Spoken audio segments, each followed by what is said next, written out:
la parte de ultrasonografía. Em, bueno, básicamente tuvimos que suspender el tema del práctico porque hubo solamente una persona interesada en hacerlo, así que estamos gestionando a ver un poco cómo lo vamos a hacer con eso. Así que nada, eso un poco, no sé si alguien tiene alguna duda o algo respecto a las clases anteriores,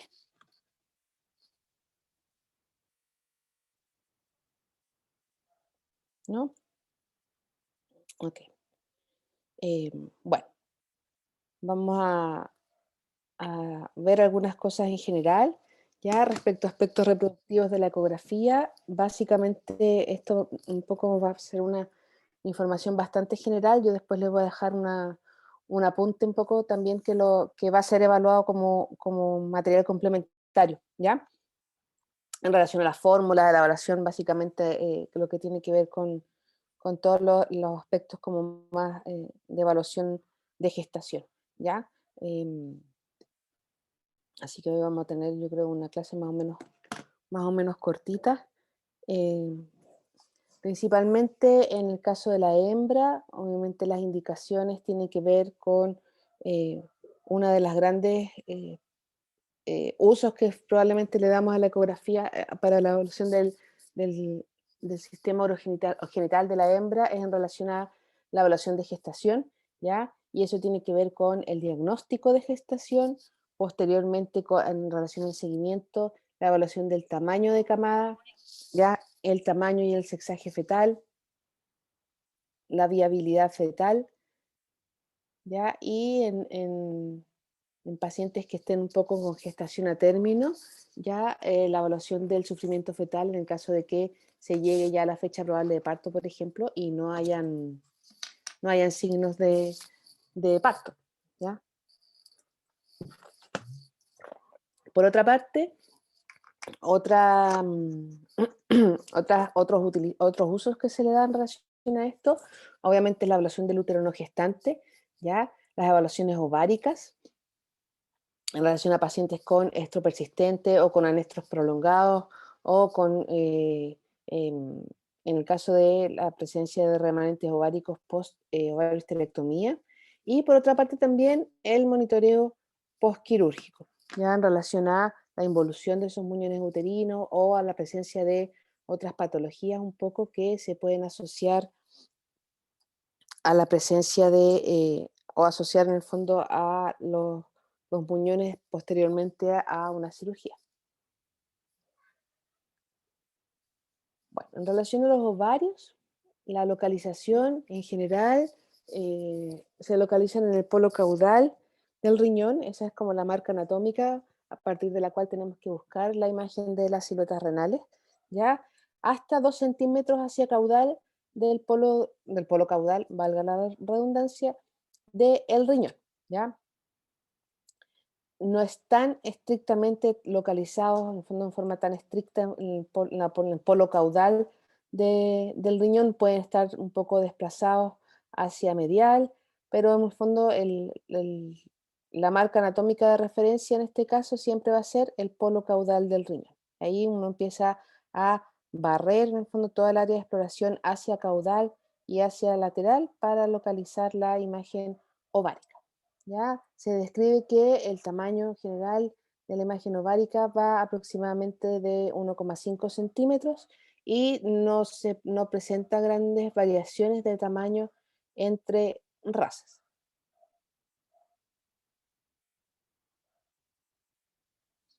¿Cómo lo vamos a evaluar? ¿Cómo lo vamos a observar? ¿Ya? En anestros se observan de forma ovalada, ya de bordes lisos, obviamente con una ecogenicidad homogénea, y también son isoecoicos, en el fondo básicamente tienen la misma ecogenicidad respecto a la corteza renal, a diferencia de cuando el paciente está en estro, ya que adquiere una forma globosa, un poco más heterogénea por activación del crecimiento folicular.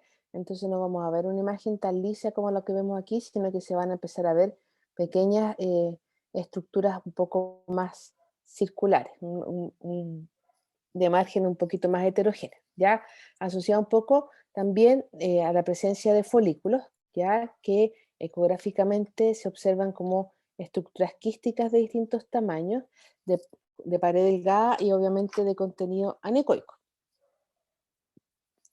¿Cuál es un poco el gran diferencial en relación a la presencia de folículos? Es la presencia de quistes ováricos, que muchas veces los podemos ver que tienden a ser un poco más grandes en relación probablemente a un folículo, pero eventualmente es uno de los grandes diferenciales que tenemos que tener en cuenta al momento de encontrarnos con esta imagen como una especie de uvita en el fondo en el área de exploración del ovario.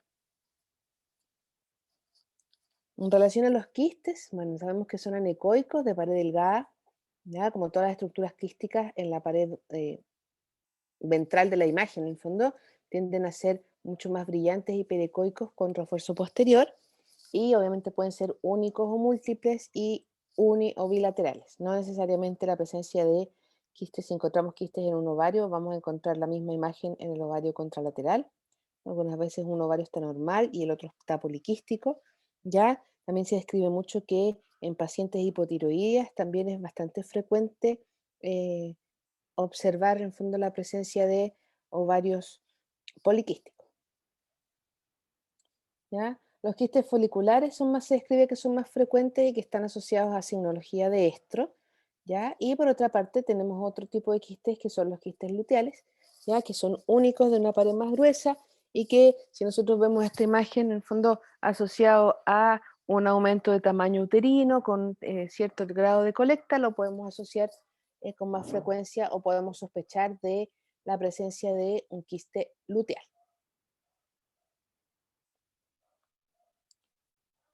En relación a las neoplasias, obviamente como todo tejido también podemos encontrar neoplasias que pueden ser uni o bilaterales, ¿ya? Eh, en casos iniciales, obviamente uno tiende se puede localizar como de origen ovárico, ¿ya? Muchas veces en casos más avanzados, lo que uno observa es una gran masa que incluso no está localizada en el área anatómica de evaluación del ovario, sino que incluso se puede desplazar o se puede observar hacia el abdomen medio, unas masas de gran tamaño, heterogéneas, con algunas áreas cavitadas y que muchas veces no podemos identificarlas como de origen ovárico, ¿ya? Y en algunos casos también se observan muchos, son tremendamente exudativos, por lo tanto uno ve, aparte de la presencia de esta masa, ya vemos pacientes con derrame peritoneal abundante que tiende a ser anecoico de distribución un poco más difusa, ¿ya? Entonces, porque son tremendamente exudativos. Entonces, en estados más iniciales uno los puede identificar fácilmente como de origen ovárico, pero ya cuando los casos son más avanzados, las masas son más grandes, no es posible muchas veces localizar el origen de esta masa como de origen ovárico.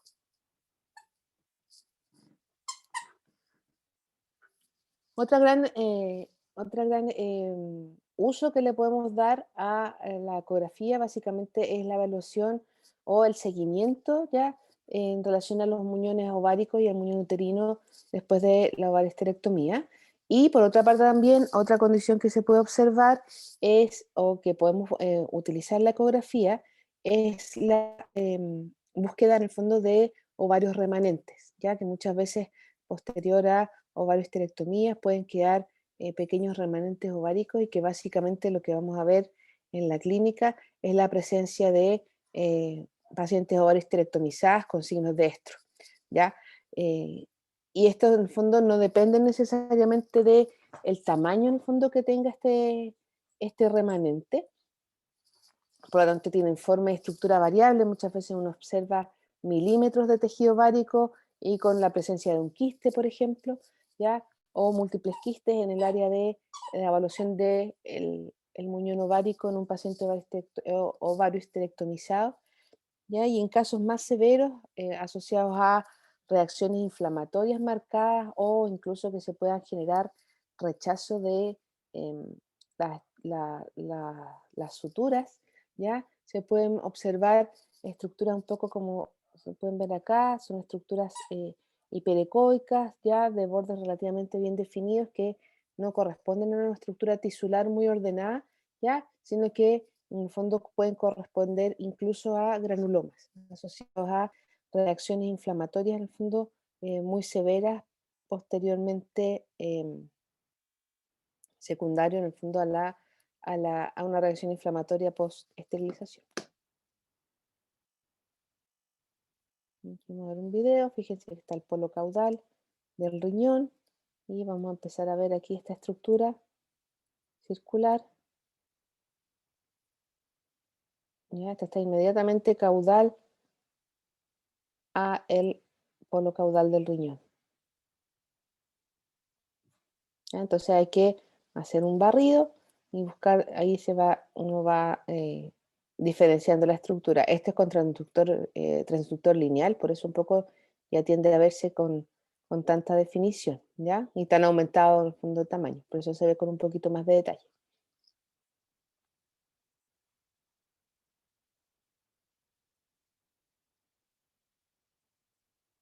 Fíjense que tiene una estructura aquí anecoica. Y bueno, eso un poco en general, a grandes rasgos, lo que podemos hablar en relación a el ovario, ¿ya? En relación al útero, un poco se describe que hay una mejor, se tiene una mejor visualización con la vejiga pletórica, que finalmente actúa como ventana acústica, ¿ya? El útero está, básicamente lo que vamos a ver va a ser el cuerpo, que se observa dorsal a la vejiga y ventral a la imagen del colon, ¿ya? Y posteriormente hacia lateral la imagen de los cuernos uterinos, ¿ya? Que obviamente lo vamos a ver con mayor facilidad en la presencia de que haya más o menos contenido.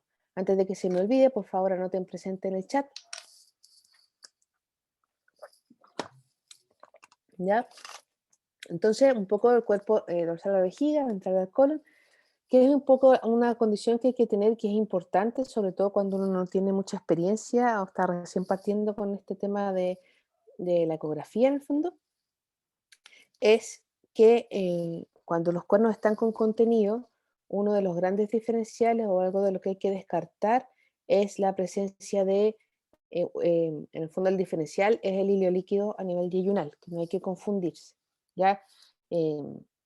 ¿Y qué pasa? Yo creo que a más de uno nos ha pasado que cuando estábamos recién partiendo, finalmente eh, tenemos, más de una vez nos confundimos en el fondo un intestino lleno de líquido con un cuerno uterino.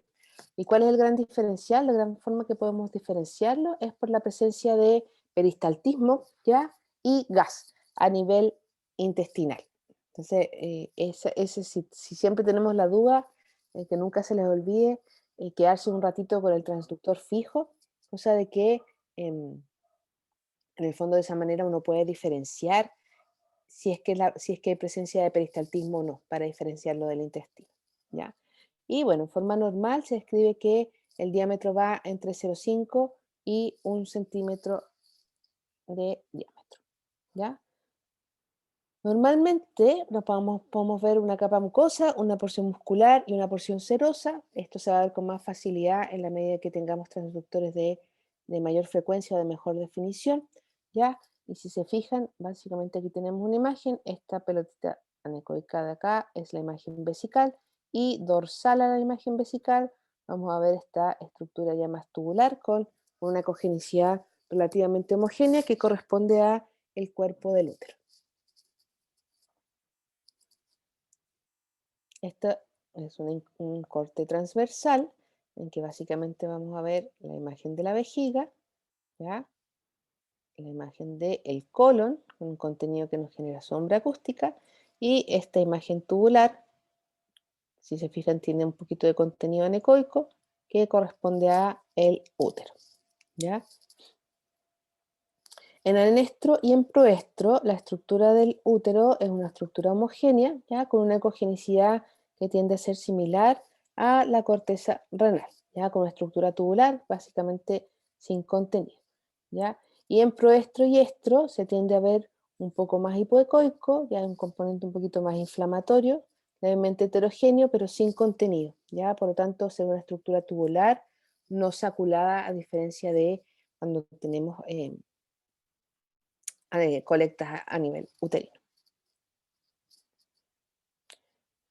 ¿Qué es lo que pasa con la histeromegalia? Obviamente, dentro de la histeromegalia podemos hablar de que hay histeromegalias que son fisiológicas, como en el caso de la gestación, y obviamente patológicas en todas las condiciones que tienen que ver con procesos neoproliferativos o con la presencia de colectas, ¿ya?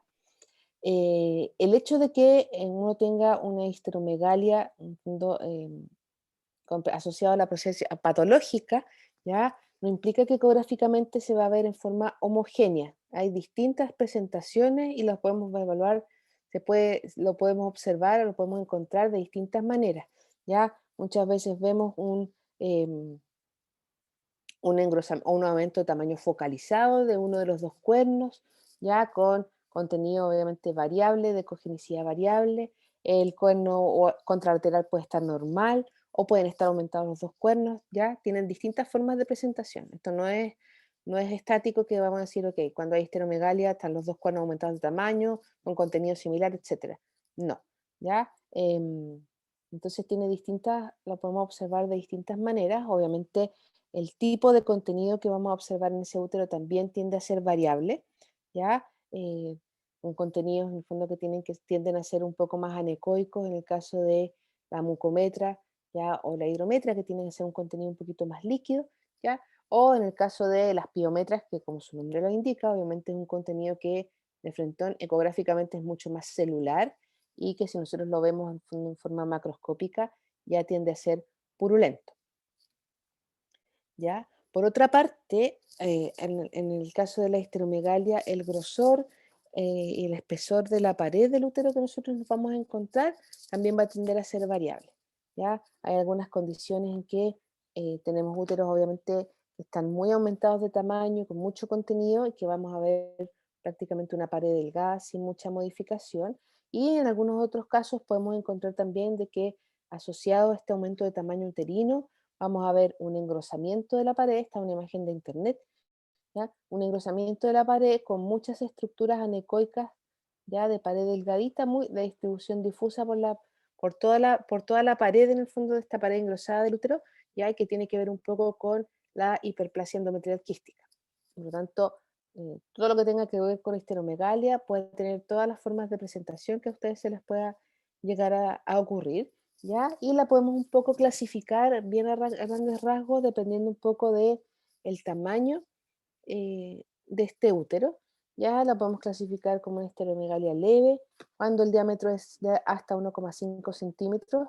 Ya también lo podemos observar en este caso a una pared uterina gruesa, en el fondo, como les comentaba anteriormente, con múltiples estructuras anecoicas de distribución difusa y que tienen que ver un poco con la presencia de hiperplasia endometrial.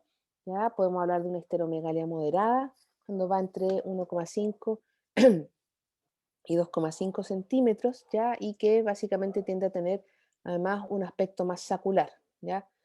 Con una pared que puede ser más o menos gruesa. Y una histeromegalia severa, hablamos de histeromegalia severa cuando el diámetro de este útero es mayor a 2,5 centímetros, ¿ya? Como les comenté anteriormente, el gran diferencial, sobre todo cuando uno tiene una histeromegalia severa o a lo mejor con pared muy delgada, es no confundirse con hilio líquido, en el fondo asociado a algún trastorno de tipo gastrointestinal, ¿ya? Es súper importante tenerlo presente y para eso ya un poco les comentaba, transductor fijo en un área y para ver si hay peristaltismo o eventualmente encontramos la presencia de gas. ¿Ya? Aquí vemos un poco, dos imágenes un poco del mismo paciente, ya em, básicamente, como les comentaba, podemos observar que tiene una estructura ser más tubular, con una pared bastante gruesa, pero en este caso es homogénea, ¿ya? Y también un poco que cuando tienden a ser moderados, pueden tener este aspecto que es de tipo mucho más sacular. Si ustedes lo ven, se ve como todas estas olitas a lo largo del cuerno uterino, ¿ya? Que por lo tanto ya tiende a tener un aspecto mucho más sacular. También podemos encontrar esta otra imagen, en el fondo que, si se fijan, es una pared que tiende a estar más engrosada en algunas áreas, si yo lo comparo con otras, ya con un abundante contenido que es muy celular, ¿ya? Entonces, claro, si yo me encuentro esta imagen, obviamente ya tiendo a pensar de que es más probable que este paciente esté cursando con una piometra, ¿ya? Lo mismo acá, un útero muy distendido, si ustedes se fijan, si comparan en el fondo la altura de el tamaño de la silueta del riñón respecto a el tamaño del útero, es un útero que está muy aumentado de tamaño, con mucho contenido, que la pared prácticamente se ve muy, muy delgadita. Es un poco en relación a las histeromegalias. Ya, por otro lado, otra condición que podemos encontrar es la piometría del muñón, ¿ya? Y que en el fondo se asocia a la presencia de procesos infecciosos en el muñón uterino, ¿ya? Y que puede observarse inmediatamente o em, posterior en el fondo o en el fondo a tiempo después de una cirugía de varoesterectomía, ya que básicamente, ¿qué es lo que vamos a observar ecográficamente? Es la presencia de una gran masa eh, grande, que puede tener tamaños variables y compleja porque muchas veces tiene presencia de contenido líquido asociado a la presencia de esta masa en el fondo, pero que es una reacción inflamatoria muy focalizada, ya de ecogenicidad heterogénea, de márgenes más o menos irregulares, ya, y que muchas veces la observamos entre ventral en el fondo donde está el muñón uterino, ventral a la imagen del colon, pero dorsal a la imagen de la vejiga. ¿Ya? Normalmente nosotros en un paciente, por ejemplo, que ya lleva más de 10, 15 días después de post-ovariosterectomía, prácticamente vemos un muñón que es muy pequeñito y que ya está mucho más organizado. Casi no se ve. ¿Ya? Y en el caso de las piometras del muñón son masas muy grandes que son fácilmente de identificar y que en algunos casos tienden a tener un contenido líquido en fondo asociado. ¿Ya? Como les decía, el diagnóstico clínico no necesariamente se asocia a un determinado tiempo postquirúrgico, este un tiempo de presentación que es bastante variable.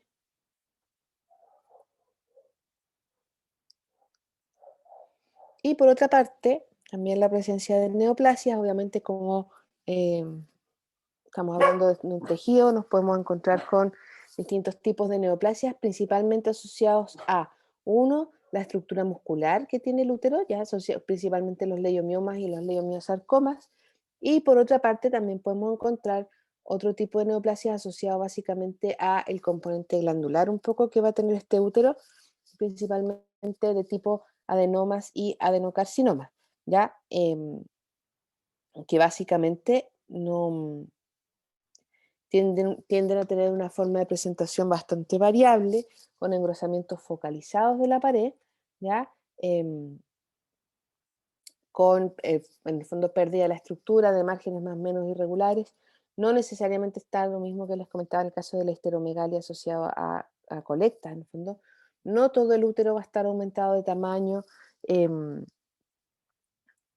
formas más irregulares, sino que en el caso de las neoplasias, básicamente lo que vamos a ver con más frecuencia es la presencia de engrosamiento un poco de tipo más focalizado.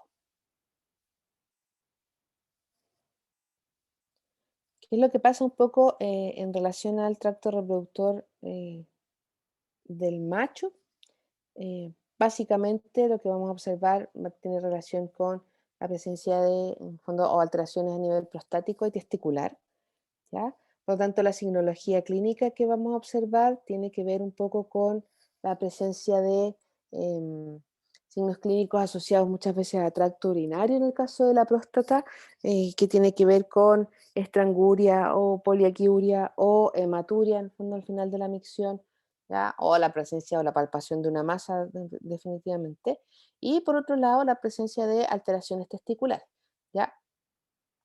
Y que un poco tienen que ver con eh, procesos inflamatorios, ¿ya? Asociados a procesos infecciosos, por ejemplo, bronquitis, epididimitis, en el caso de lo que más vemos nosotros con mayor frecuencia, que es la asociada a brucelosis, y por otra parte las alteraciones de tipo neoproliferativo, ¿ya? Eso es como lo que se ve con mayor frecuencia. Dentro de la anatomía, un poco como lo vemos acá, esta imagen es del libro de la doctora Dominique Pennick, ¿ya? Y tenemos que la próstata en el fondo se localiza en la porción como marca anatómica, utilizamos la imagen vesical, caudal a la imagen vesical, rodeando la uretra se encuentra la imagen de la próstata, ¿ya? En craneal obviamente se encuentra la vejiga, en comarca anatómica ventral vamos a encontrar la pelvis y la pared abdominal, y a nivel dorsal como marca anatómica vamos a encontrar el recto. ¿Ya? Normalmente, obviamente, el tamaño prostático normal se evalúa según el volumen, que también un poco va a ir un material complementario un poco asociado a las mediciones de tamaño prostático, ¿ya? Obviamente el tamaño va a tender a variar según la edad del paciente. En pacientes cachorros, obviamente va a tener un tamaño mucho menor que a lo mejor un paciente geriátrico en que tiende a cambiar y adquirir condiciones un poco más hiperplásicas, en el fondo, que tiende a aumentar de tamaño, ¿ya? Y por otra parte, obviamente en relación a el estado reproductivo, principalmente asociado a la castración, ¿ya? En pacientes castrados, obviamente, la próstata al no tener el estímulo hormonal, en el fondo, tiende a atrofiarse. En pacientes geriátricos, un poco como les decía, la próstata tiende a aumentar un poquito de tamaño asociado principalmente a condiciones de hiperplasia, que es lo que vamos a ver con mayor frecuencia, y asociado a esto también este aumento de tamaño tiende a ya no estar de localización tan marcada intrapélvica, sino que tiende a caerse un poquito hacia la cavidad abdominal, ¿ya? Ahora, ¿qué es un poco lo que vamos a evaluar en relación a la imagen o en relación a la próstata? Vamos a evaluar el tamaño, obviamente, ¿ya? Y por otra parte también lo que vamos a evaluar va a ser la ecogenicidad, si es que esta imagen o si esta próstata tiene a tener una ecogenicidad homogénea, ¿ya? O, por ejemplo, aparecen estructuras que nos hagan sospechar de quistes o de abscesos, en el fondo, en casos más severos. Y por otra parte también la simetría, en el fondo acuérdense que la próstata en forma normal tiende a tener una disposición que es bilobulada, ya que en el fondo es simétrica, son dos lóbulos, un rafe medio que tienden a ser más o menos del mismo tamaño, con la misma ecogenicidad. Aquí vemos un poco la imagen de la vejiga y hacia caudal nos aparece esta imagen, ¿ya? De forma bien redondeada. Este es un corte longitudinal, por lo tanto vamos a evaluar. Se va a ver en el fondo la imagen prostática como una pelotita de tejido que es bien homogénea, ¿ya? Y si se fijan después vamos hacia esta imagen, hacia dorsal, podemos ver la imagen del colon. Aquí está la imagen del colon, la imagen de la vejiga y la imagen prostática hacia caudal, ¿ya? Lo mismo, imagen vejiga, del colon y hacia caudal la imagen prostática, que tiende a tener bordes bien definidos y una ecogenicidad que es bastante homogénea. ¿Ya? Está la imagen, a diferencia que vamos a ver de la imagen que vimos anteriormente, este es un paciente castrado. Vamos a ver la imagen vesical y avanzamos hacia caudal y nos aparece esta pelotita, que es muy pequeñita, con bordes bien definidos, ¿ya? Que es una próstata que ya tiene características un poco más atróficas. Lo mismo, corte longitudinal, la imagen de la vejiga, avanzamos hacia caudal y nos va a aparecer esta imagen de acá, que corresponde a la próstata de este paciente. ¿Qué patologías un poco vamos a ver con más frecuencia? Por una parte, la presencia de prostatitis, ¿ya? Que como su nombre lo indica, corresponde a una condición inflamatoria, ¿ya? Asociada principalmente a infecciones de tipo bacteriano, ¿ya? ¿Qué es un poco cuál va a ser la presentación clínica un poco que vamos a ver? Obviamente dependiendo de la cronicidad o no de la patología. Hay pacientes que tienden a tener o que tienen prostatitis de tipo crónico, ya que tienden a formar abscesos prostáticos y que básicamente no nos van a dar una gran signología clínica, pero sí que sí podemos encontrar, por ejemplo, la presencia de un leucograma de tipo inflamatorio, ¿ya? A diferencia de una prostatitis aguda, en que sí básicamente lo que vamos a observar es la presencia de signos sistémicos en un paciente, ya principalmente asociado a fiebre, a dolor abdominal, ya cambios obviamente en el hemograma, etcétera. Entonces un poco tiene distintas presentaciones y obviamente una condición aguda, una condición un poquito más crónica, ¿ya? Básicamente lo que vamos a ver va a ser la presencia de prostatomegalia, ¿ya? Con una ecogenicidad que tiende a ser eh, heterogénea porque hay un componente inflamatorio, por lo tanto vamos a ver una imagen prostática con áreas más o menos hiperecoicas o no, de distribución difusa, ¿ya? Y que además, en algunos casos, como les comentaba anteriormente, puede estar asociada o no a la presencia de abscesos, ¿ya? En general, los pacientes que tienden a tener, por ejemplo, prostatitis un poco de curso más crónico, ¿ya? Vamos a ver estructuras de pared delgada que tengan refuerzo posterior, pero que el contenido de esa estructura tiene una alta celularidad. Por lo tanto, ya esa, eh, con una imagen prostática aumentada de tamaño, con cierta ecogenicidad que tiende a ser un poco más heterogénea, y la presencia de estas estructuras de aspecto quístico en el fondo, pero con un contenido que es muy celular, nos hace sospechar la presencia de em, una prostatitis de tipo bacteriano, ¿ya? Y la con presencia en el fondo de abscesos prostáticos. Por otra parte, otra condición que vamos a poder evaluar es la presencia de hiperplasia, ¿ya? Que un poco está asociado básicamente a un aumento de tamaño prostático, ¿ya? Que se observa obviamente asociado a un estímulo hormonal persistente en machos enteros mayores de 5 años, ya que vamos a ver y que se produce por hiperplasia e hipertrofia, que nosotros obviamente no lo vamos a poder determinar porque eso tiene que ver con un diagnóstico, una evaluación más histopatológica, ¿ya? Y que puede tener o no quistes asociados y puede o no tener signología clínica asociada. Muchas veces nosotros encontramos como hallazgo en el fondo la presencia de hiperplasia prostática que puede tener estructuras quísticas muy pequeñitas de distribución difusa o no necesariamente un tejido prostático, que si bien una próstata aumentada de tamaño, con un tejido prostático que tiende a ser más o menos uniforme, ¿ya? Eh, y que en algunos casos, como les comentaba, tiende a ser un poco más hallazgo, no necesariamente nos genera alguna signología clínica asociada, ¿ya? Y bueno, por otra parte, también lo que podemos encontrar, obviamente, es la presencia de neoplasias, en que vamos a ver, obviamente, pérdida de la estructura, con áreas cavitadas o no, muchas veces también asociado a la presencia de condiciones un poco más patológicas, se pueden ver múltiples focos de mineralización, ya de distribución difusa. eh,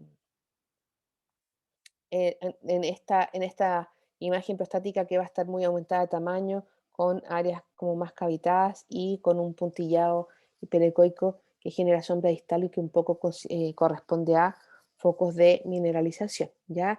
Y en este caso, lo que se ve con mayor frecuencia es la presencia de adenocarcinoma o asociado, por ejemplo, a la presencia de em, neoplasias vesicales, también puede estar asociado a una presencia de invasión, en el fondo, de un carcinoma de células transicionales. Es como lo que en general se observa con mayor frecuencia en el caso de las neoplasias.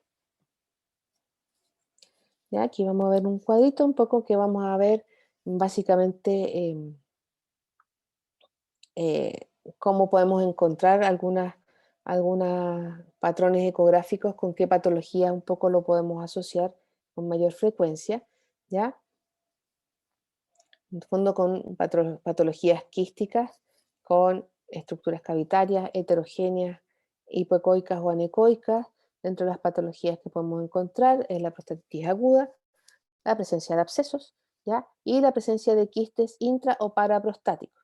En general, un poco si nosotros vemos una imagen de que los quistes paraprostáticos un poco se localizan lateral o craneal en el fondo a la imagen prostática y que obviamente nosotros nos vamos a encontrar al hacer una evaluación ecográfica con prácticamente una imagen de una duplicación de la vejiga con una de estas estructuras más asociadas a la imagen eh, prostática, ¿ya? Por otra parte, si tenemos un patrón ecográfico en masas con ecogenicidad homogénea o que pueden tender incluso a ser un poco más hiperecoico, lo que podemos encontrar como diferenciales son la hiperplasia prostática benigna, ¿ya? La prostatitis crónica y también la presencia de neoplasias.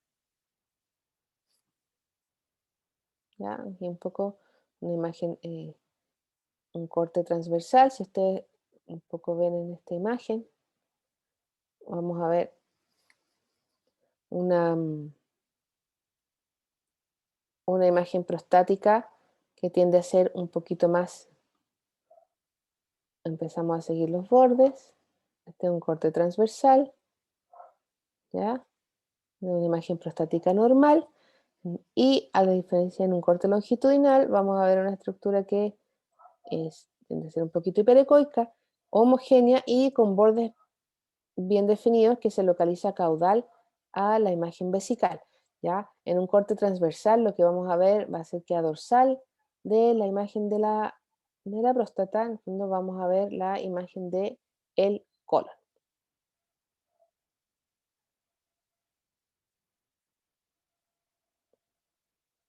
¿Ya? Por otra parte también un poco lo que podemos observar es la presencia de una próstata aumentada de tamaño, ya de bordes lisos, con la presencia de todas estas estructuras en el fondo anecoicas de aspecto quístico, ya que tienden a tener una distribución más difusa y que eso también un poco se puede asociar como hallazgo en el caso de la hiperplasia prostática, que no inicialmente, en la medida que tienden a ser pequeños, no generan mayores problemas. El riesgo está en que si nos encontramos un gran quiste, esa estructura en algún momento puede tender a contaminarse, ¿ya? Pero cuando son estos quistes pequeñitos de distribución difusa, muchas veces, o sea, tienden a involucionar después de la castración, ¿ya? Por otra parte acá, fíjense que aquí ya está con mucha más... se ve mucho más, está mucho más amplificada la imagen, pero vemos estas estructuras y acá en el fondo este tejido que tiende a ser de una ecogenicidad que es bastante uniforme. ¿Ya? Lo mismo acá, presencia de estructuras anecoicas, aspecto quístico, si se fijan acá, dorsal está la imagen del colon, ¿ya? La imagen de la próstata en corte transversal, lo mismo acá, imagen de colon, ¿ya? Corte transversal, una imagen prostática, que aquí si se fijan no está tan marcada la forma bilobulada, dorsal está la imagen del colon, y en un corte transversal, básicamente lo que vamos a ver va a ser esta imagen que está caudal a la vejiga, con forma redondeada y ecogenicidad más o menos heterogénea, un poco dependiendo de lo que estemos viendo. ¿Ya? Lo mismo aquí, estructuras quísticas. ¿Ya? Ecogenicidad más o menos homogénea. En este video ya lo habíamos visto. Un paciente castrado ya disminuye mucho, tiende a atrofiarse un poco la imagen o tiende a atrofiarse en el fondo de la próstata, por lo tanto lo vamos a ver como una imagen mucho más pequeña en la ecografía. ¿Ya? Aquí, si se fijan, aumenta un poquito en relación al tamaño y con todas estas estructuras más quísticas, ya de distribución un poco más difusa. Que es un poco lo que pasa en relación a la evaluación testicular. Eh, bueno, normalmente obviamente están de localización intraescrotal y la estructura testicular propiamente tal es bastante homogénea, ¿ya? Obviamente tiene tamaños distintos dependiendo de la talla del paciente, con una ecogenicidad que es bastante homogénea y con la presencia de un RAFE hiperecoico medio, ya que es una línea blanca en el fondo que va en el centro de la imagen testicular y que corresponde a la red de testis, ¿ya? Y en forma exterior, en el fondo, a la imagen testicular, básicamente dependiendo del corte, lo que vamos a ver va a ser la presencia de el epidídimo, ¿ya? Con una cabeza, un cuerpo y una cola, y que tiende a ser un poquito más hipoecoico respecto a la cogenicidad de la imagen testicular, ¿ya? Eso en forma normal. Es lo que un poco vamos a poder observar eh, al hacer una evaluación testicular. Por una parte, es la presencia de orquitis, ¿ya? Esta es una imagen de internet, ya que básicamente, como su nombre lo indica, corresponde a inflamación testicular, ¿ya? La clínica del paciente tiende a ser más o menos variable. Hay pacientes que llegan con mucho dolor y otros pacientes que básicamente, como la signología clínica cardinal, es un aumento de tamaño o una simetría muy marcada em, de ambos testículos, con, con un cambio difuso en el fondo en la ecogenicidad testicular, y que no necesariamente va a tener un aumento de volumen del epidídimo, depende obviamente mucho de la causa. Al menos en nuestros pacientes, yo creo que la gran causa de presentación o de visualización de orquitis tiende que ver con principalmente la presencia de brucelosis, y en esos casos sí, muchas veces vamos a ver un epididimo que va a estar muy aumentado de tamaño y con una ecogenicidad que tiende a estar un poco más heterogénea, ¿ya? Por otra parte, otra patología que vamos a ver con bastante frecuencia y que no necesariamente tiene que ver con una condición clínica, sino que lo vemos muchas veces como hallazgo dentro del examen ecográfico, es la presencia de neoplasias a nivel testicular, en que básicamente lo que se ve con más frecuencia es la presencia de nódulos que tienden a ser hiper o hipoecoicos respecto a el resto del parénquima testicular. También es una imagen de internet, pero es como muy gráfica en el fondo de em, cómo nosotros podemos ver en el fondo la presencia de un nódulo a nivel testicular, ¿ya? Obviamente también podemos ver que hay una pérdida completa de la estructura testicular con una ecogenicidad heterogénea, pero un poco yo creo, yo les diría que al menos lo que yo he visto con mayor frecuencia es la presencia de nódulos y que no tienen relación con el motivo de consulta inicial del paciente, o que muchas veces tienden a hacer hallazgos, ¿ya? Obviamente nosotros el diagnóstico histopatológico no lo vamos a poder dar, ¿ya? Y em, se describe un poco la presencia de tumores de células de Sertoli, ¿ya? Que se asocia muchas veces con un aumento de tamaño del testículo tumoral y una atrofia del testículo contralateral. También se describe la presencia de seminomas, que tienden a ser lesiones alargadas, ya únicas. Yo al menos creo que no he visto nunca como con estas características, ya. Generalmente lo que se ve con más frecuencia es la presencia de estos nódulos. Y por otra parte, otro tipo de tumor que se describe con frecuencia es el tumor de células de Leydig.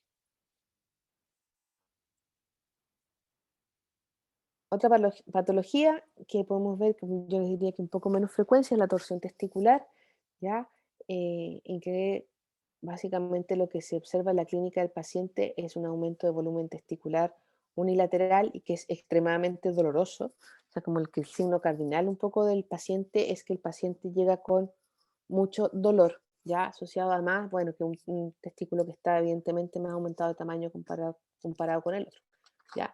Y qué es lo que nosotros vamos a ver, un poco como en todas las estructuras que tienden a tener algún grado de torsión y que se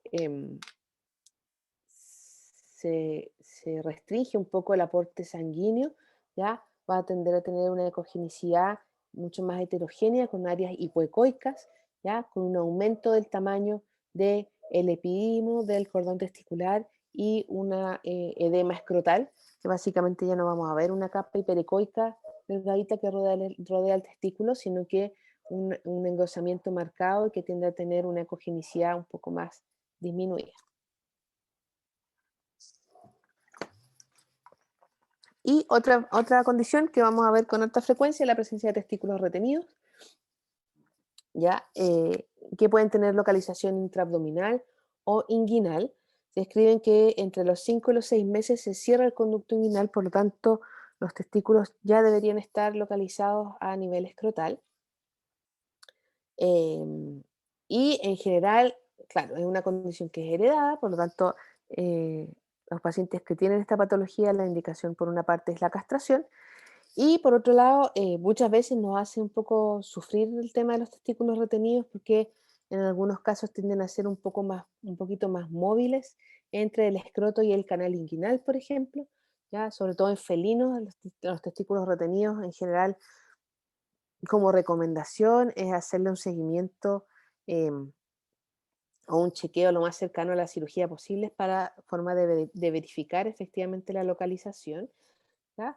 ¿Y cuál es un poco el tema? Que obviamente pueden estar retenidos a nivel del canal inguinal, ¿ya? Y que básicamente, o a nivel intraabdominal, y un poco por qué es importante localizarlos y extraerlos en el fondo, porque obviamente asociados a nivel intraabdominal, este aumento crónico de temperatura es una estructura que puede tender a tener dos opciones, una por una parte puede tener cambios o tender hacia la atrofia, en que se pierde la estructura pero se reducen de tamaño, ¿ya? O también pueden tener cambios un poco, o convertirse en el fondo en tejido tumoral, ¿ya? De aspecto neoproliferativo, que uno ve un testículo muy aumentado de tamaño, con una cogenicidad heterogénea, obviamente con pérdida de la estructura, dependiendo de, hay que asociar con la clínica muchas veces porque cuando ya hay cambios muy marcados, no necesariamente podemos determinar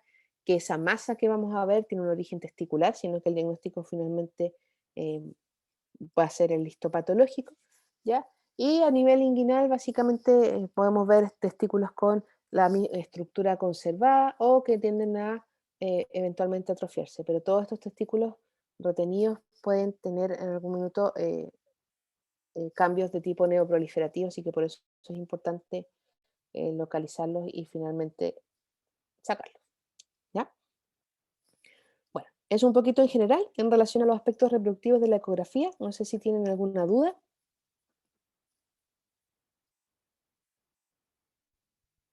Ya, ok. Vamos a hacer una pausa. em, Volvemos a las 10:50. Vamos a ver algunas cosas muy generales de ecografía de urgencia. Y eso, así que a las 10:50 volvemos.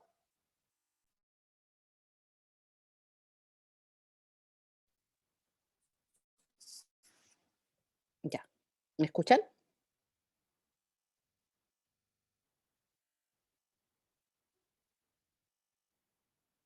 Sí, profesor. Ya, ya, gracias. Eh, bueno, vamos a seguir un poco con algunas cosas. Vamos a ver algunas generalidades de el diagnóstico ecográfico de gestación,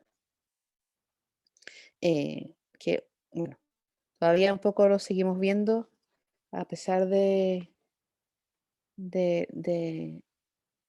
ay, ya, me está diciendo que mi conexión es más o menos nomás, así que esto se me puede caer en cualquier momento. Ya, bueno, vamos a ver un poco entonces algunas cosas en relación al diagnóstico ecográfico de gestación.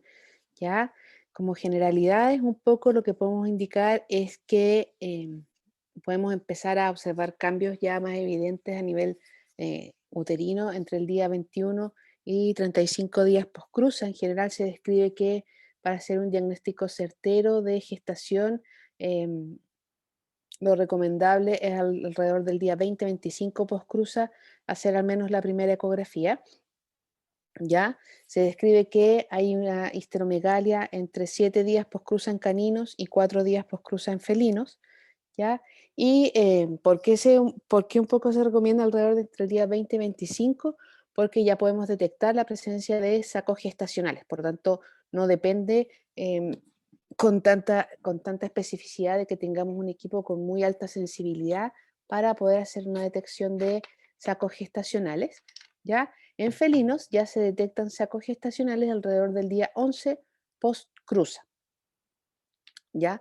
Entre el día 25 y 35 podemos ya visualizar el embrión y detectar la presencia de latidos cardíacos y todo lo que tiene que ver en el fondo con desarrollo de estructuras fetales lo podemos visualizar a partir del día 30, ¿ya? Hay algunas estructuras que es importante que evaluemos ya en gestaciones más tardías para finalmente determinar la madurez de esos fetos, pero ya a partir del día 30 ya podemos ir identificando em, estructuras un poco más claras en relación al desarrollo fetal.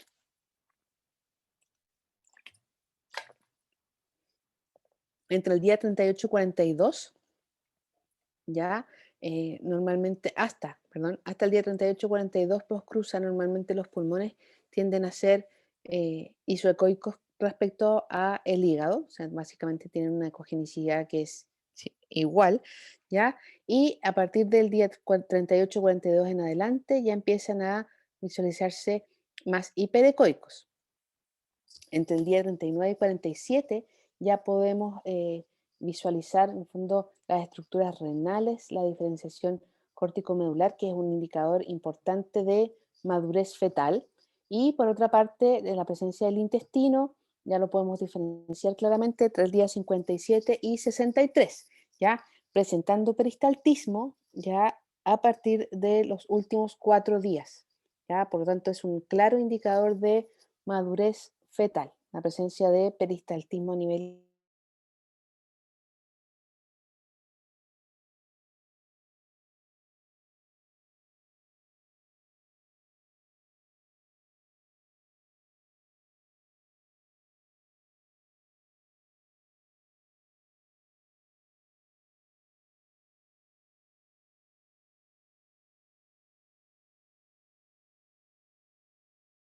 grande de tamaño. Por lo tanto, no es un indicador que nos vaya a entregar mucha información. Profe, se le escucha mal.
¿Me escuchan?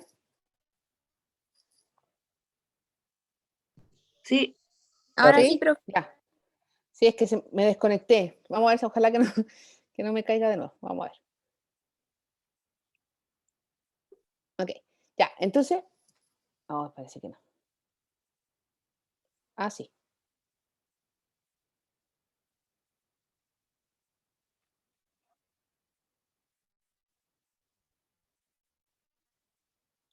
Ok. Entonces, un poco dentro de las eh, características un poco que nosotros vamos a evaluar en relación a la fotometría o al útero gestante son algunas mediciones que inicialmente nos van a permitir hacer al menos una aproximación de la fecha probable de parto, ¿ya? Em, y para eso vamos a determinar un poco, van a haber distintas mediciones. Aprovechen porfa de ponerse presente en el chat antes de que, por si me caigo de nuevo.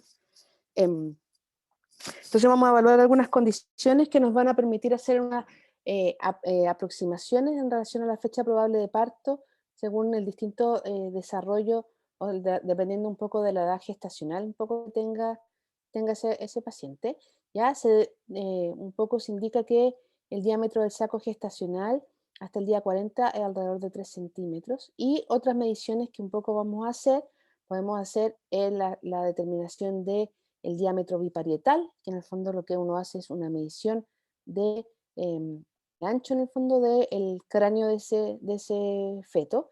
Y por otra parte, la presencia o sea, no la presencia, vamos a hacer la determinación del diámetro abdominal en un corte transversal, ¿ya? Y con esas mediciones, un poco vamos a hacer algunas determinaciones para estimar la fecha probable de parto. Acuérdense que esto es una estimación y que finalmente lo que nos va a determinar la fecha probable, aparte de, obviamente, en el caso de que no sepamos la fecha de cruza, por ejemplo, también es ir haciendo seguimiento a la viabilidad fetal de ese cachorro. Aquí tenemos distintas imágenes, en el fondo si se fijan, aunque vamos a ver es la presencia de estructuras saculares, en el fondo como estas especies de vesículas, ¿ya? Vamos a medir el diámetro y que en el interior tienen la presencia de embriones. Obviamente, dependiendo de la edad gestacional, es si vamos a poder finalmente además visualizar la presencia de latidos cardíacos en estos embriones. Por lo tanto, vamos a hacer primero, la primera determinación es la medida del el diámetro de este saco gestacional, que es un poco lo que vamos a evaluar, ¿ya? En gestaciones menores de 40 días, vamos a saber en fondo en relación al tamaño del embrión, al diámetro del saco gestacional, etcétera. Podemos utilizar estas fórmulas un poco para estimar la fecha probable de parto. ¿Ya? En gestaciones menores de 40 días, tenemos que puede ser 6 por diámetro del saco gestacional más 20, y eso nos da un número que finalmente nos determina la fecha probable de parto. ¿Ya? O en el caso del embrión, podemos medir 3 por longitud fetal más 27, y eso nos va a dar un número de días ya de gestación, y en base a eso calculamos la fecha probable de parto sabiendo que la edad de gestación es más o menos de 60 más o menos 3 días. ¿Ya? En gestaciones mayores a 40 días vamos a medir el diámetro biparietal, lo vamos a multiplicar por 15 y le sumamos 20. Y ese es el número de días de gestación, más o menos 3. O sea, por ejemplo, si el diámetro biparietal es 3, vamos a medir 3 por 15 son 45, más 20 son 65, y eso le sumamos más o menos 3 días, por lo tanto, ahí calculamos nuestra edad gestacional. ¿Ya? Lo mismo acá, 7 por el diámetro abdominal más 29, y esto nos da el número de días de gestación. Entonces, en base a ese número de días, nosotros hacemos con un margen de más o menos 3 días, calculamos la fecha probable de parto. Con todas estas fórmulas un poco nosotros podemos hacer una medición de la edad gestacional y por lo tanto calcular la fecha probable de parto. En el felino, a diferencia del canino, es más o menos 2 días. En el canino, acuérdense que es más o menos 3 días, por lo tanto, la edad gestacional es de 25 por el diámetro biparietal más 3, y eso nos da un número de días que es más, por ejemplo, si es 55, ya puede ser entre 53 y 57 días de gestación. ¿Ya? Lo mismo en relación al diámetro abdominal, 11 por diámetro abdominal más 21 más menos 2 días, y nos da la edad gestacional. Esto un poco relacionado a las otras dos mediciones. Lo que vamos a hacer va a ser la medición del diámetro biparietal. Ustedes se fijan, ¿ya? Obviamente la estructura cartilaginosa del cráneo del cachorro es una línea hiperecoica que está muy bien definida, por lo tanto vamos a medir el diámetro ya de parietal a parietal y esa medición la vamos a utilizar para estimar la edad gestacional. Lo mismo con el diámetro abdominal en un corte transversal que también nos puede servir para determinar finalmente la edad gestacional.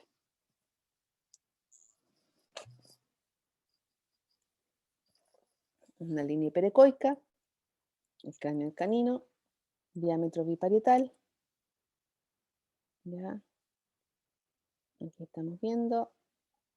Este es un corte longitudinal, fíjense que aquí está el corazón, fíjense los pulmones que tienden a estar un poco más hiperecoicos respecto a la imagen del hígado que está un poco más caudal.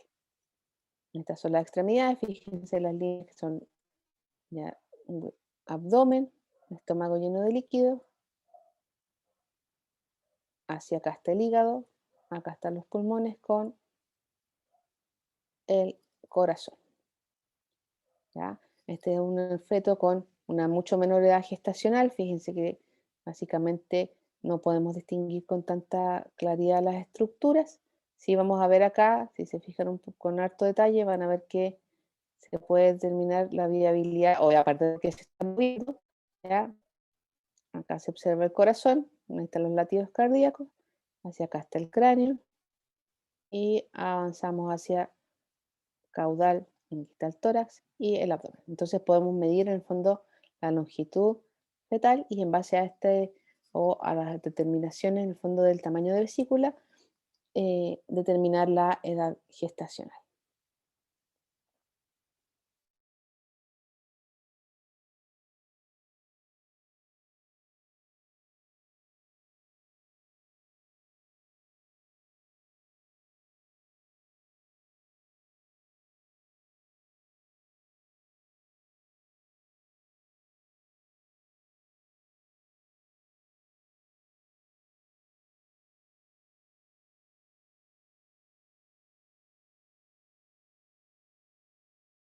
Bien,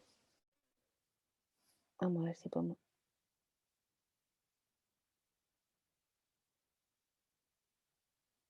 Fíjense el cráneo, la mandíbula, en este caso está mirando hacia arriba.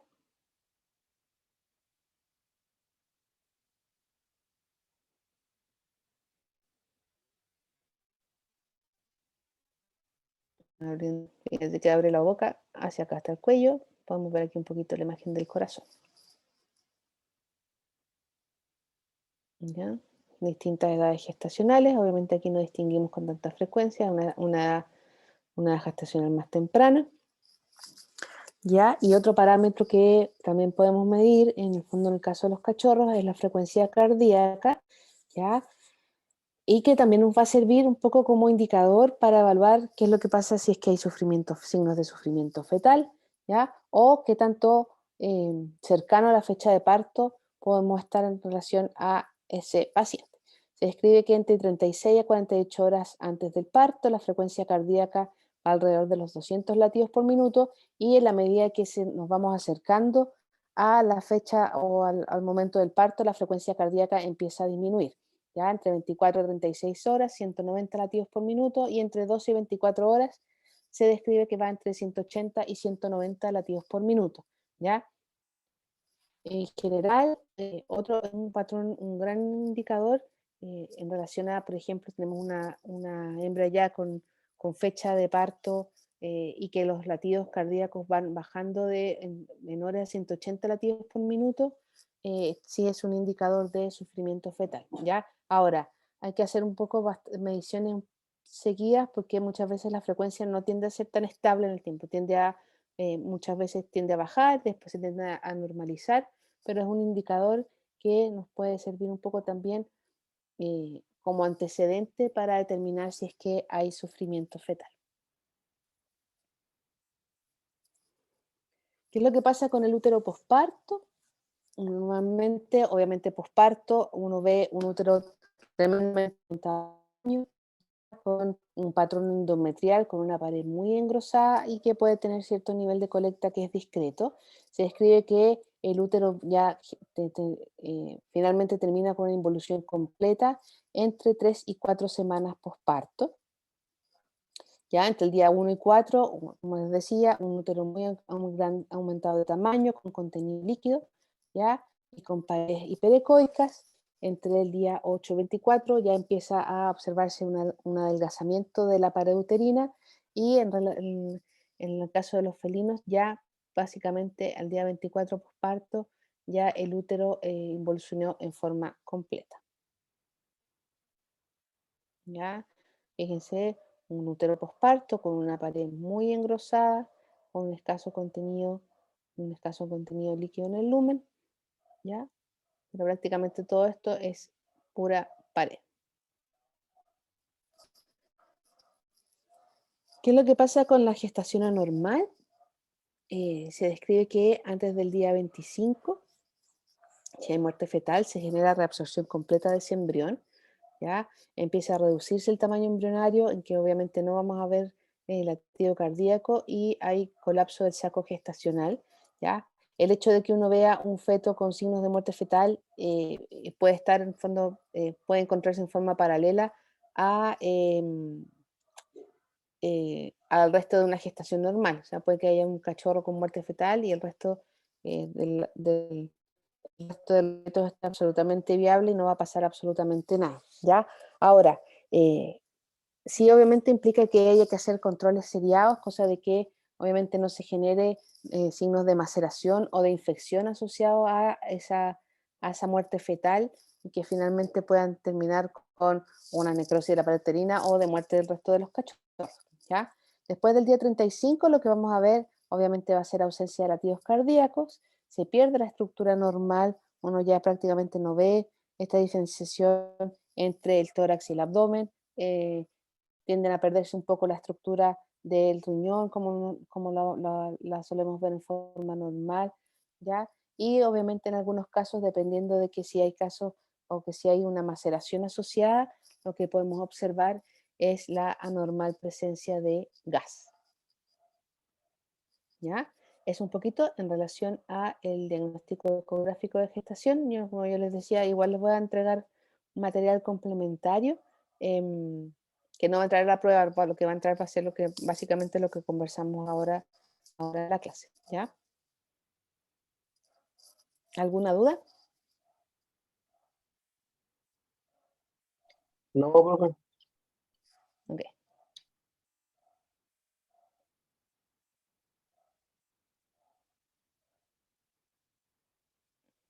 Denme un segundito.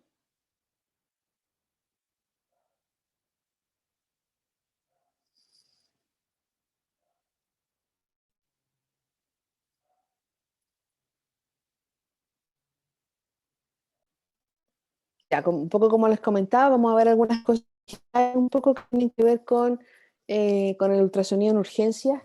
Hay muchísimos protocolos, es todo un mundo, hay múltiples condiciones que uno puede evaluar todo lo que es el corazón como bomba, qué es lo que pasa con el parénquima pulmonar, obviamente qué es lo que pasa con la presencia de líquido libre o no, ¿ya? Y eso tiene que ver básicamente la, con la evaluación de artefactos, ¿ya? Y muchas veces también eh, con qué tantas cosas uno va viendo dentro del desarrollo de la práctica clínica. Por lo tanto, por eso les digo, vamos a ver aquí una pincelada bien general. Yo también les voy a subir un material complementario ya de lo que es ultrasonido en urgencias, también para que tengan, ya, para que lo tengan. ¿Cuál es un poco la utilidad? Obviamente la utilidad, la gran utilidad de este examen es que es una evaluación en tiempo real y que se hace inmediatamente una vez recibido el paciente en urgencia, ¿ya? Por lo tanto, no tiene por finalidad evaluar las adrenales, no tiene por finalidad contar cuántos litros hay en el riñón, sino que básicamente es detectar condiciones que en un paciente en urgencias nos pueden generar finalmente un riesgo de vida para ese paciente o que determinar algunas condiciones que nos permitan tomar medidas terapéuticas que finalmente van a ser oportunas, ¿ya? Por lo mismo, es un examen que es absolutamente dinámico. Si yo hago un AFAST cuando el paciente llega inmediatamente después de la urgencia, yo no me puedo quedar tranquila un poco con esa evaluación, sino que implica que vamos a ir haciendo controles posteriores, porque acuérdense que, como en todo, nuestros exámenes son bastante dinámicos y el hecho de que yo no vea una lesión inmediatamente no implica que necesariamente no vaya a aparecer alguna otra condición posterior. Por otra parte, también nos permite evaluar la respuesta del paciente frente a manejos terapéuticos y, como les decía, para eso hay un montón de protocolos, ¿ya? Eh, Algunos que tienen que ver con evaluación del corazón como bomba, qué es lo que pasa con la circulación, qué es lo que pasa con el parénquima pulmonar, qué es lo que pasa con el tórax y el abdomen en el paciente politraumatizado, etcétera, etcétera, ¿ya? Por lo tanto, uno de los protocolos es la FAST, ya que un poco el objetivo que tiene es determinar la presencia o no de líquido libre en el espacio peritoneal, ¿ya? Con el objetivo de estabilizar al paciente y estudios seriados, en el fondo, para ver si esa condición resolvió o finalmente tenemos que tomar otro tipo de medidas terapéuticas, como por ejemplo decidir si ese paciente finalmente entra a la parotomía o no. Eh, ¿Cómo vamos a hacer un poco este examen? Acuérdense que la idea de esto es que, eh, obviamente en centros más grandes y todo, la idea es que se va haciendo este examen en forma paralela a otras maniobras que se están haciendo en el paciente, ¿ya? Mientras se pone venosa, mientras se evalúa la necesidad de una cámara nasal, etcétera, etcétera, uno va haciendo, en el fondo la idea es hacer este examen en forma rápida, paralelo a otras maniobras. Por lo tanto, en este caso nos vamos a saltar un poco la regla que vimos en todo el resto del curso de decir paciente de cúbito dorsal, a la derecha del operador, etcétera, etcétera. Sino que la idea es, obviamente, el cúbito lateral, porque tenemos que dar espacio a que se hagan otras maniobras. No se recomienda el decúbito dorsal principalmente porque no sabemos qué otro daño va a tener ese paciente. Por ejemplo, que tenga fracturas y nosotros vamos a empezar a tratar de presionarlo y podemos generar un daño mayor por una parte. Y por otra parte, porque además hay que evaluar otra condición que tiene mucho más relevancia en el momento de recibir un paciente politraumatizado, que tiene que ver con el compromiso o no de la vía aérea. Por lo tanto, si nosotros vamos a finalmente inducir más distrés respiratorio o generar otro daño mayor al que ya trae ese paciente, obviamente no vamos a tratar de posicionarlo en decúbito dorsal. Esto lo hacemos ya después, cuando nuestro paciente esté estable, cuando queramos hacer una ecografía para evaluar qué es lo que pasa con el hígado, si hay un componente inflamatorio, etcétera, etcétera, etcétera, ¿ya? Esta va a ser la única condición en la que yo les voy a decir que se utiliza alcohol para mojar el pelo del paciente, cosa de disminuir, en el fondo, la cantidad de aire que está entre los pelos de nuestro paciente, porque no vamos a estar depilándolo completo, ya por razones también de manejo, y que eso nos va a permitir, en el fondo, hacer una mejor ventana de visualización del paciente. Y como el objetivo es la detección de pequeñas cantidades de líquido libre, lo que vamos a hacer va a ser la evaluación en 4 cuadrantes, ¿ya? En que básicamente los cuadrantes que vamos a visualizar son las 4 ventanas que tiene que ver la ventana número 1, ¿ya? La ventana entre patodiafragmática, ya que ahí se tienen que acumular pequeñas cantidades de líquido libre, ¿ya? La ventana número 2, el espacio espleno-renal, entre el polo craneal del riñón izquierdo y la imagen del vaso, ¿ya? El espacio cistocólico entre la vejiga y la imagen del colon, y la ventana hepatorenal, que básicamente es donde está la fosa renal, y que son, en el fondo son áreas, las áreas como de cúbito, donde tienden a acumularse con más frecuencia cantidades marginales de líquido libre, ¿ya? Bueno, aquí vamos a después subir algunas dentro del apunte que yo les voy a entregar, y que básicamente un poco tiene que ver con la relación o con el manejo médico que nosotros vamos a tomar en relación a ese paciente, ¿ya? En que vamos a evaluar si es que el paciente, por ejemplo, es negativo para líquido libre, ¿ya? en el fondo se evalúan en hospitalización, se hacen otro tipo de exámenes, o en caso de que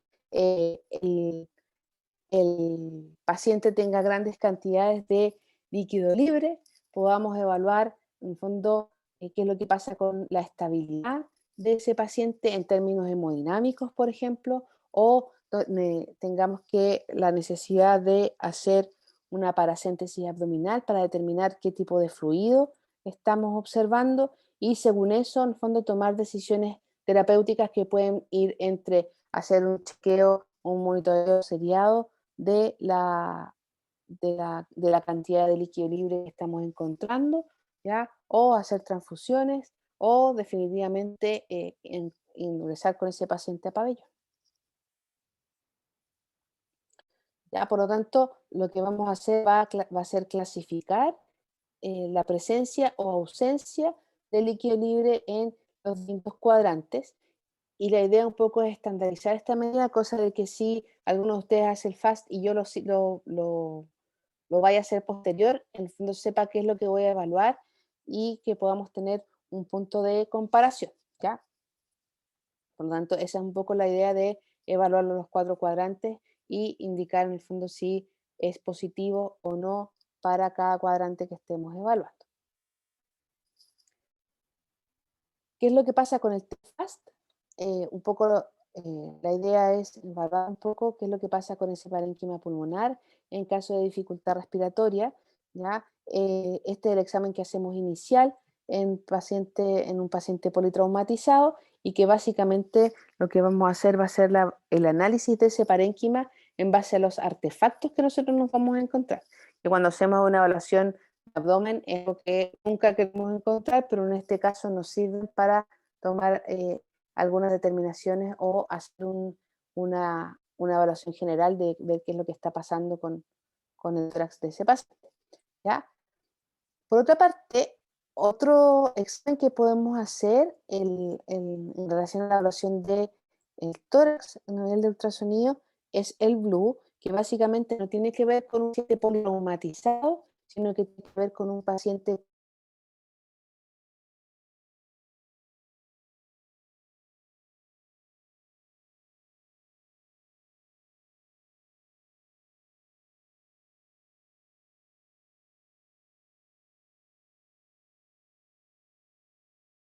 contra. Obviamente, es una carga que en condiciones tanto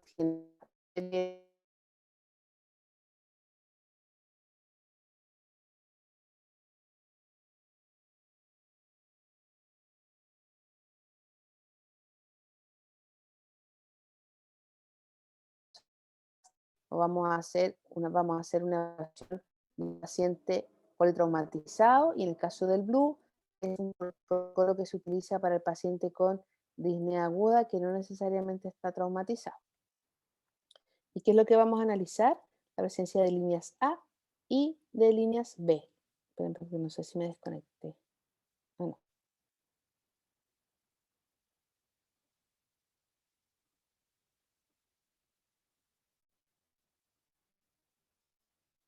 Entonces, vamos a ver, ¿se escucha mal? ¿Me escuchan ahí? ¿Se conecta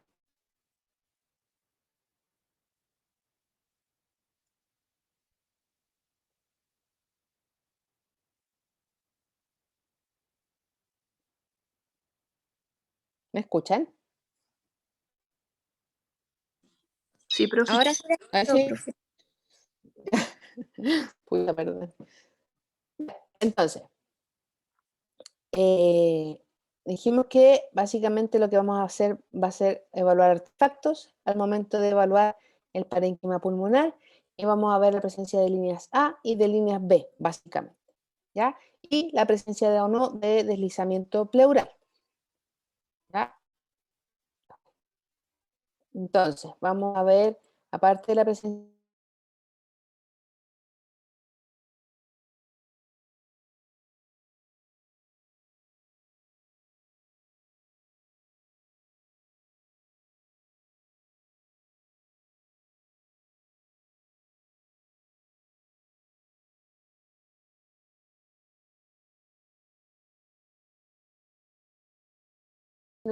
a pacientes con disnea aguda no de origen traumático, una indicación.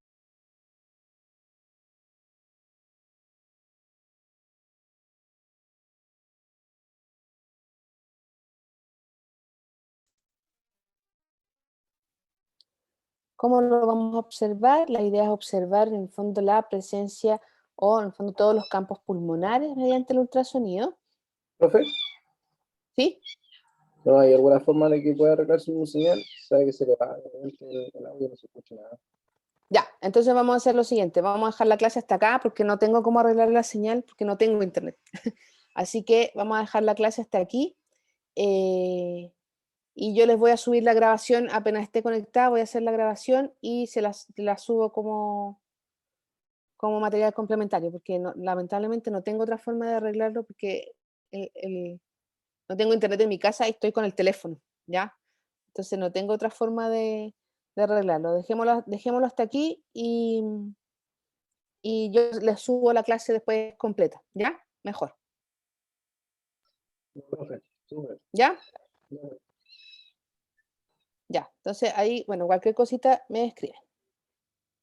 Y disculpen, en realidad. no se preocupe, pero si pasa. Ya. Nos vemos entonces. Chao, profe.